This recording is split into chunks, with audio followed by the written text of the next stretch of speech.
Last night, you spent 2 hours deciding what to wear to the party. This morning, it'll take you 2 minutes to list it on Depop and make your money back. Just grab your phone, snap a few photos, and we'll take care of the rest. The sheer dress and platform heels you'll never wear again? There's a birthday girl searching for them right now. Your one and done look is about to pay for your next night out. Or at least the ride home. Your style can make you cash. Start selling on Depop, where taste recognizes taste. What does real self-care look and feel like? Could your self-care habits be making things worse? And how can self-care actually improve your mental health instead of just being a short-term fix? Well, in this episode, you'll discover the power of quality self-care, along with practical ways to take much better care of yourself. Ready to make a lasting positive difference in your life? Then let's talk about real self-care. Hello, and welcome back to Let's Talk About Mental Health, and thanks for joining me.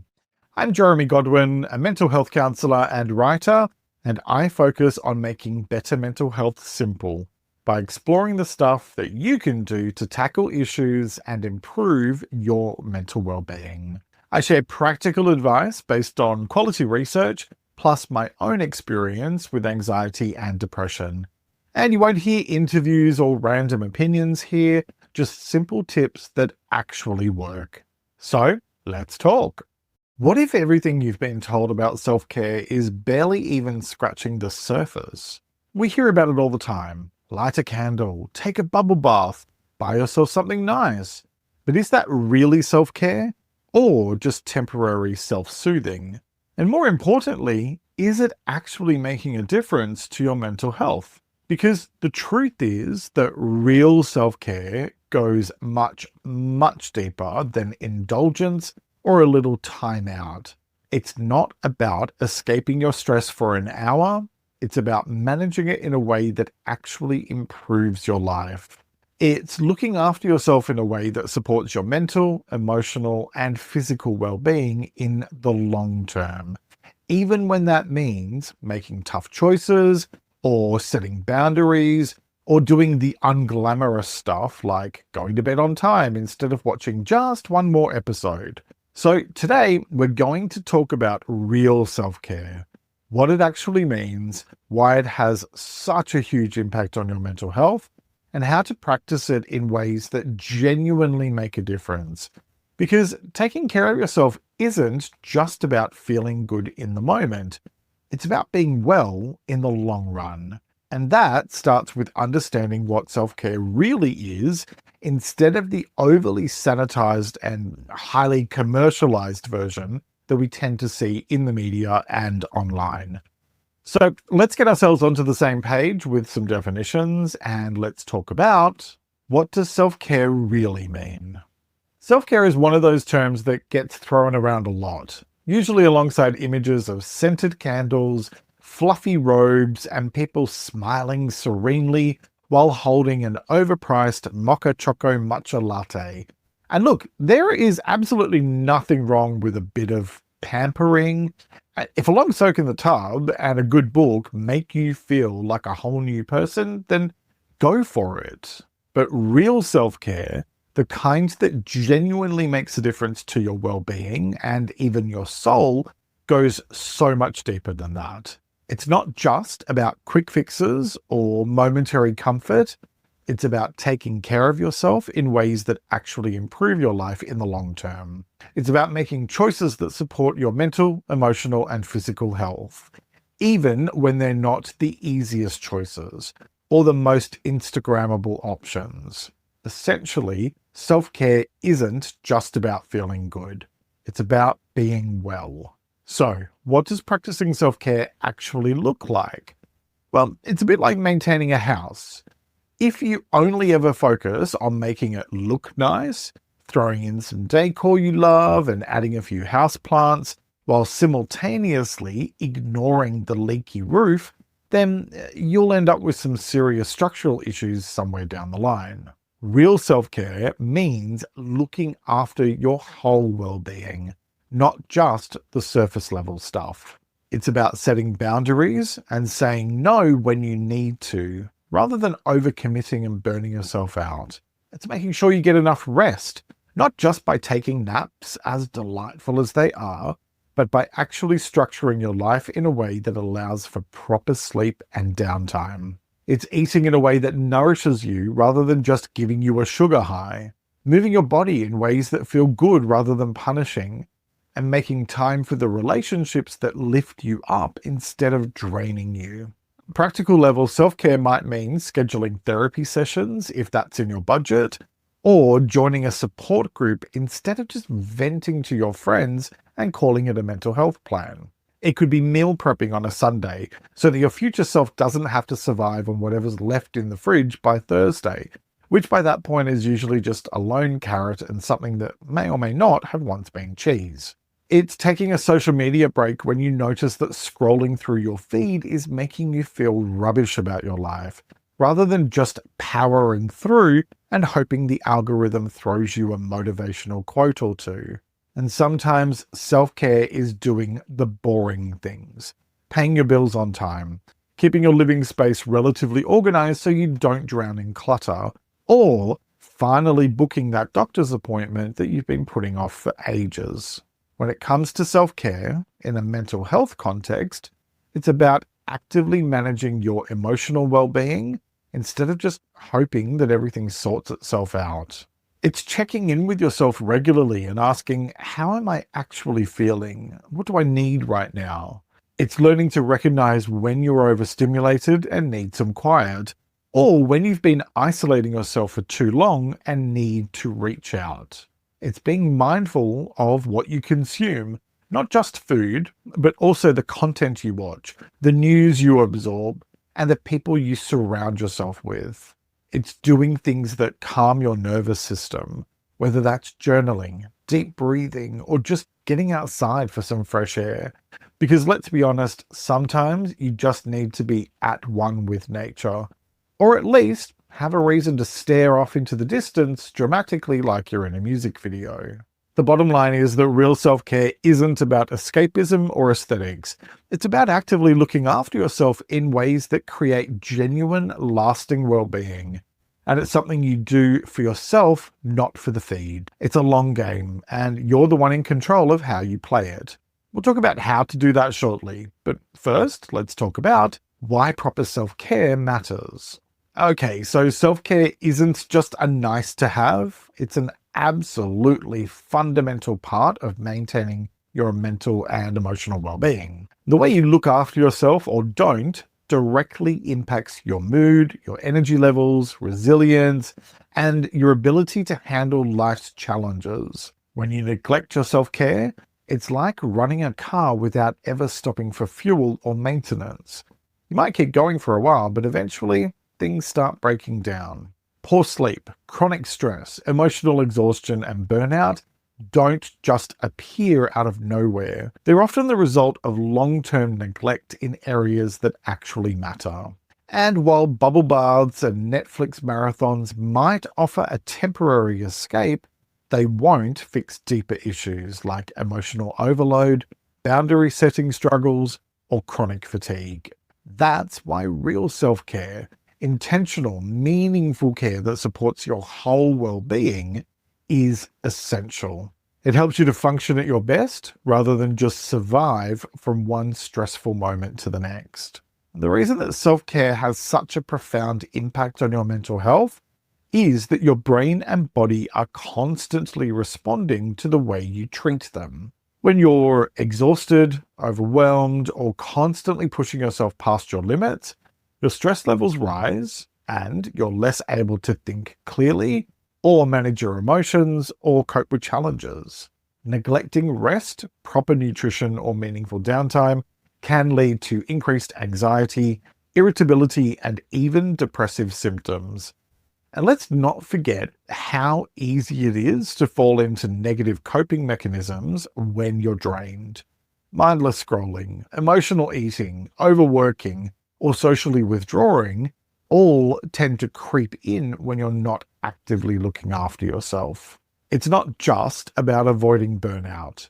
It's about ensuring that your mind and body have the resources they need to function well every single day. At its core, self-care is about building a strong foundation for resilience. Life will throw curveballs at you. Stressful jobs, difficult relationships, financial worries, health challenges, etc. But when you're consistently taking care of yourself, you're in a much better position to handle those challenges. Real self-care helps regulate your nervous system so that you're not constantly living in fight or flight mode. It builds your self-awareness, allowing you to recognize when you need to rest, when you need support, and when you need to change something in your life. And it builds emotional strength. When you prioritize your well-being, you're reinforcing the message that you are worth looking after. And that alone can shift your entire perspective on yourself and the choices you make. Now, specifically in mental health terms, self-care acts as both a preventative measure and an active management tool. Proactively taking care of yourself can reduce stress, improve mood, and lower the risk of anxiety and depression. It gives you space to process your emotions rather than letting them build up to breaking point. It helps stabilize your energy levels and cognitive function, making it easier to focus and make decisions and navigate your daily life. When mental health challenges do happen, a solid self-care routine makes them more manageable. You're more likely to recognize when you need professional support, more equipped to use coping strategies effectively, and more capable of recovering from difficult periods. And ultimately, real self-care allows you to show up as your best self, not just for others, but for you. Self-care isn't selfish. It's absolutely necessary. And if you're waiting for permission to prioritize your well-being, well, consider this it. All right, so how do you do all of that?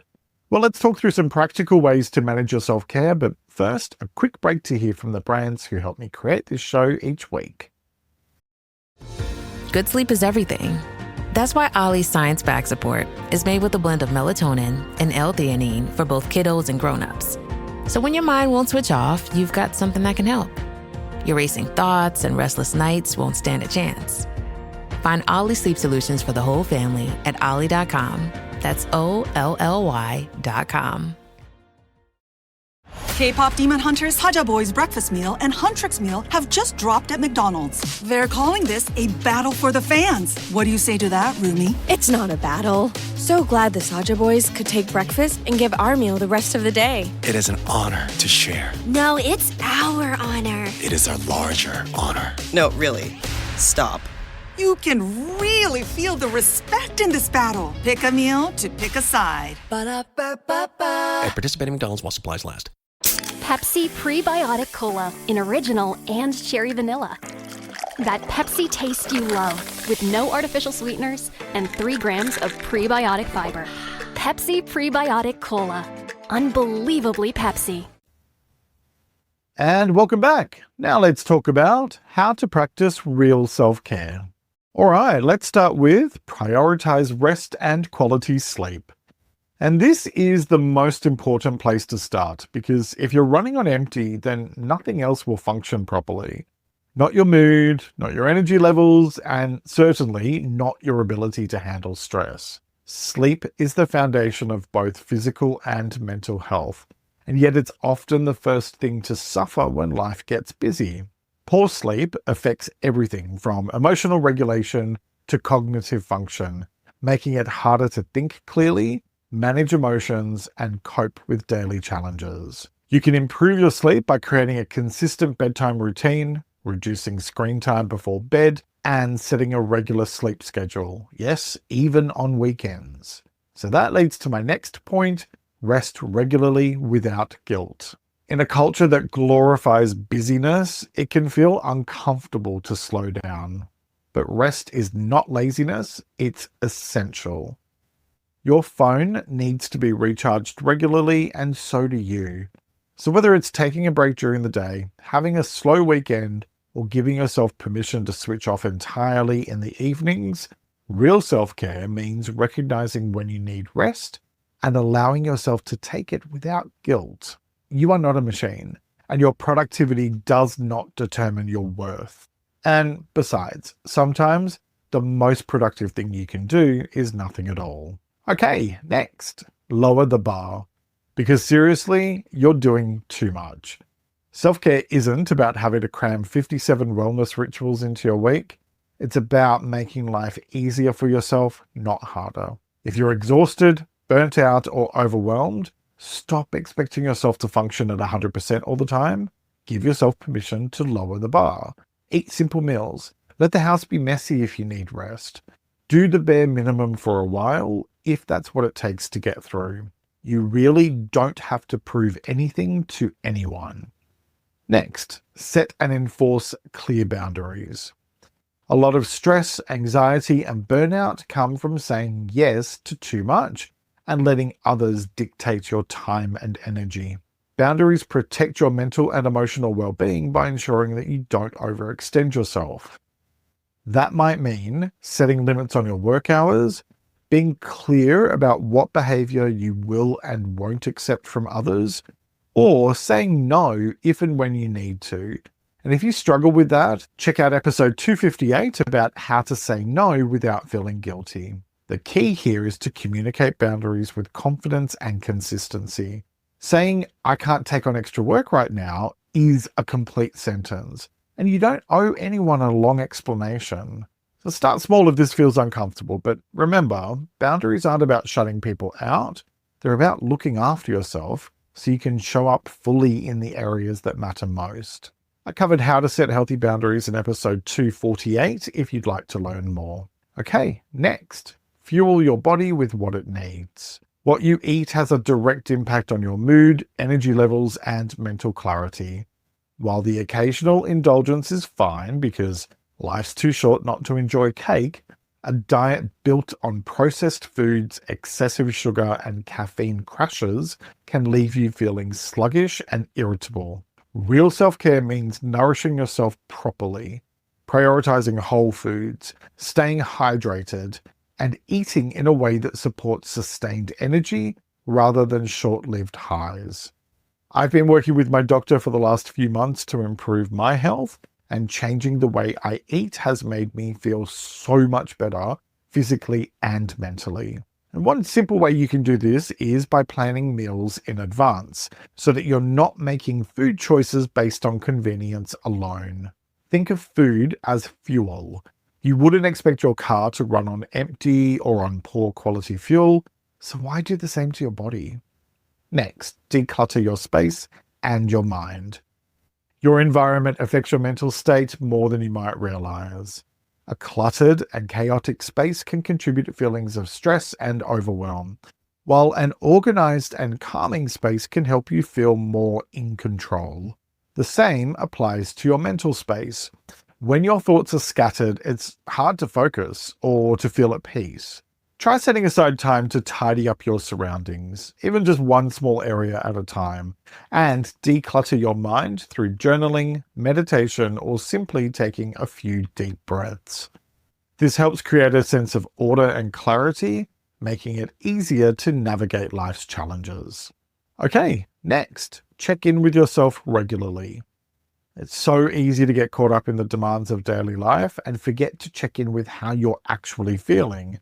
But real self-care isn't just about external actions. It's also about internal awareness. Take a few moments each day to ask yourself, how am I feeling right now? What do I need? This is a really simple practice that can help you spot stress or emotional exhaustion before it becomes overwhelming. You can do it by journaling, practicing mindfulness, or just sitting quietly and noticing your thoughts. And you may find it helpful to set a reminder on your phone to prompt you to do it. The more you practice self-awareness, the better equipped you'll be to respond to your needs in a meaningful way. Next, stop the things that drain you. If you always leave someone's presence feeling emotionally wrung out, it's time to rethink why they're in your life. Just because you've known someone for years doesn't mean they're good for you now. Just because someone is family, that doesn't mean you have to tolerate toxic behavior. If a relationship feels like a constant energy drain, distance yourself. That's not cruel, it's self-preservation. The same goes for social media and negative news cycles. Protecting your mental well-being starts with recognizing what's influencing it and limiting the stuff that drains you. And yes, you can stay informed without having to overdose on news.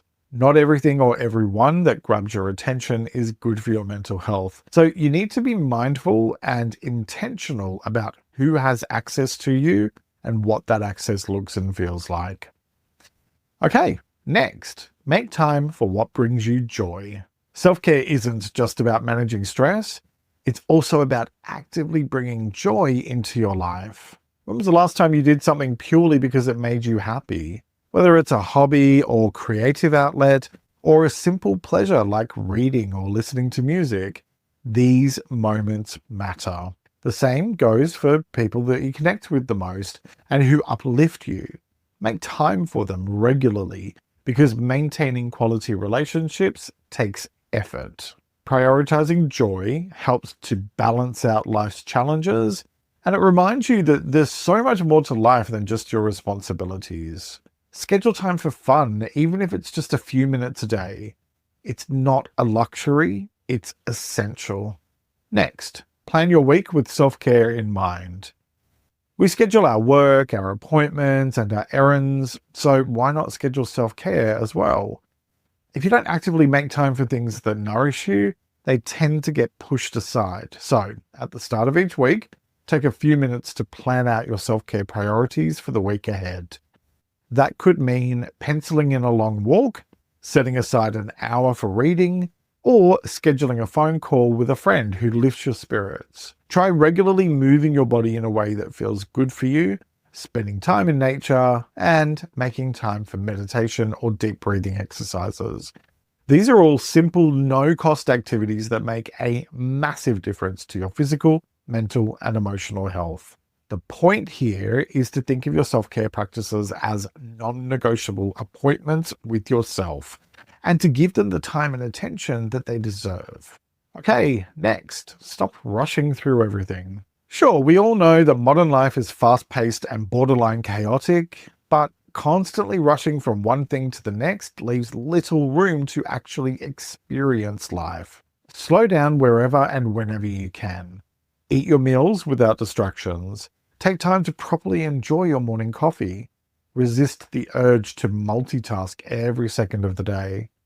The piece here is to remember that mindful moments help you feel more grounded and they reduce stress.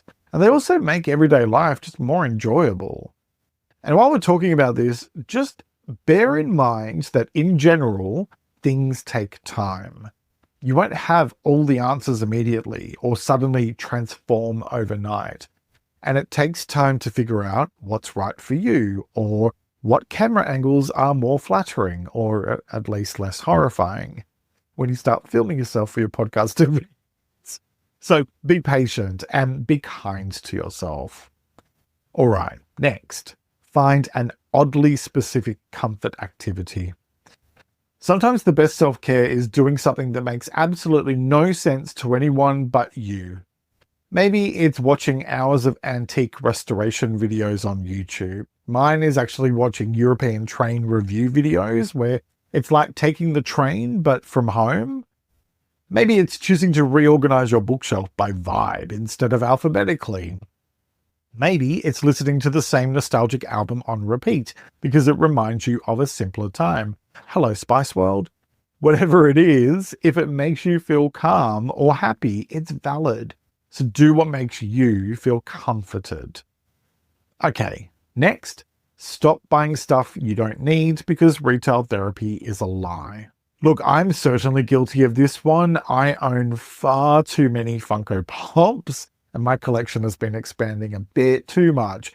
But the reality is that even if buying yourself little treats for a dopamine hit might feel like self-care in the moment, the real question is, how often does that impulse purchase actually improve your life in the long run? Clutter adds stress. Financial strain adds stress. And fast fashion, fast homewares just make landfill mountains even higher. Retail therapy is just a distraction, not actual therapy. So next time you get the urge to buy something that you don't need, Pause and ask yourself, do I actually want this, or am I just trying to distract myself from something? If it's the latter, then find a healthier way to deal with the underlying issue. Next, stop waiting for a better time to start taking care of yourself. How often do you tell yourself, I'll start eating better after this stressful project? I'll rest properly once things calm down. I'll get serious about my mental health when life is less hectic. Newsflash, life never fully calms down. There will always be something competing for your time, energy, and attention. So the best time to start prioritizing yourself is now. Not later, not when it's convenient, and not when everything is perfect, because it never will be. Start with what you can do today and build one step at a time. Your future self will thank you for it.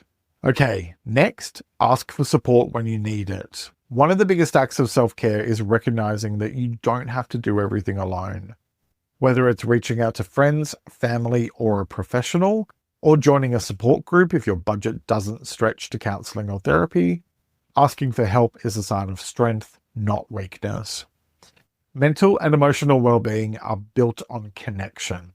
Bottling everything up and trying to power through doesn't work long-term. If you're struggling, talk to someone. And if you find yourself resisting the idea of seeking help, ask yourself why. Often, the biggest barrier to getting support is the belief that you should be able to handle everything on your own, but that's just not realistic. And you don't have to struggle your way through challenges on your own, and nor should you. Because when it comes to practicing self-care, what it all boils down to is this. Self-care is about consistently showing up for yourself in ways that actually matter. It's recognizing that your well-being is worth investing in, not just when things are falling apart, but every single day. The small choices you make, like how you rest, how you set boundaries, how you nourish your body and mind, all add up over time and shape the way you feel, think, and cope with life's challenges. And while self-care won't erase stress or hardship, it will equip you to handle them with more clarity, strength, and resilience. The choice is yours, as it is with all things related to your well-being. So, what choice will you make today? Each week I like to finish up by sharing a quote about the week's topic, and I encourage you to take a few moments to really reflect on it and consider what it means to you. This week's quote is by writer Katie Reed, and it is, "Self-care means giving the world the best of you instead of what's left of you." Let me repeat that. Self-care means giving the world the best of you instead of what's left of you. All right, that's nearly it for this week. What does real self-care mean to you? Leave me a comment and let's talk. Join my free mailing list at ltamh.com to stay up to date on new topics I cover, and become a supporter on Patreon for early access to ad-free episodes and exclusive content. You'll find those linked in the episode description. Next week, I'll be talking about how to find solutions to your problems. That'll be out on March 16, and I hope you'll join me for it. Thank you very much for joining me today. Look after yourself and make a conscious effort to share positivity and kindness out into the world, because you get back what you put out. Take care and talk to you next time. Let's Talk About Mental Health is an independent program proudly produced by Reconnaissance Media.